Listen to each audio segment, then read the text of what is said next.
അപ്പോൾ ചെങ്ങന്മാരെ നമ്മളെ പുതിയ phone ടെക്നോന്റെ 30C, techno spark 30C എന്ന് പറഞ്ഞാൽ പുതിയ ഫോണാണത്. 500 റേഞ്ചിൽ വരുന്ന ഒരു ഫോണാണത്, ടെക്നോന്റെ 30C. അങ്ങനെ നോക്കിയതാ, നല്ല അടിപൊളി ലുക്കിൽ ക്യാമറ, 48 മെഗാ പിക്സലിന്റെ ക്യാമറ വരുന്നുണ്ട്. 120 ഹെർട്സ് 6.67 ഇഞ്ച് 120 ഹെർട്സിന്റെ റീഫ്രഷ് റേറ്റ് ആണ് ഡിസ്പ്ലേ വരുന്നത്. 5000 mAh ബാറ്ററി വരുന്നുണ്ട്. ഈ പ്രൈസ് റേഞ്ചിൽ നല്ലൊരു കിട്ടുന്ന ഫോണിനാണ് ടെക്നോന്റെ ഈ ഫോൺ. 256 GB 8+8 GB റാമാണ് വരുന്നത്.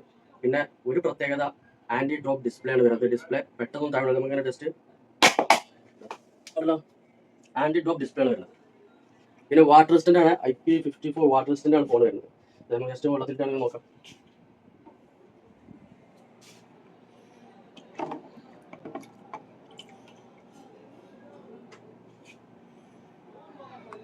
സ്പ്ലാഷ് ടച്ച് ആണ്, അതായത് വെള്ളം ഉണ്ട്, പക്ഷെ എന്നാലും സാധനം ഡിസ്പ്ലേ ഒക്കെ വർക്കിംഗ് ആണ്. അത് നോക്കിയാൽ കാണാൻ പറ്റും. അത്യാവശ്യം കുഴപ്പമില്ലാത്ത ക്യാമറ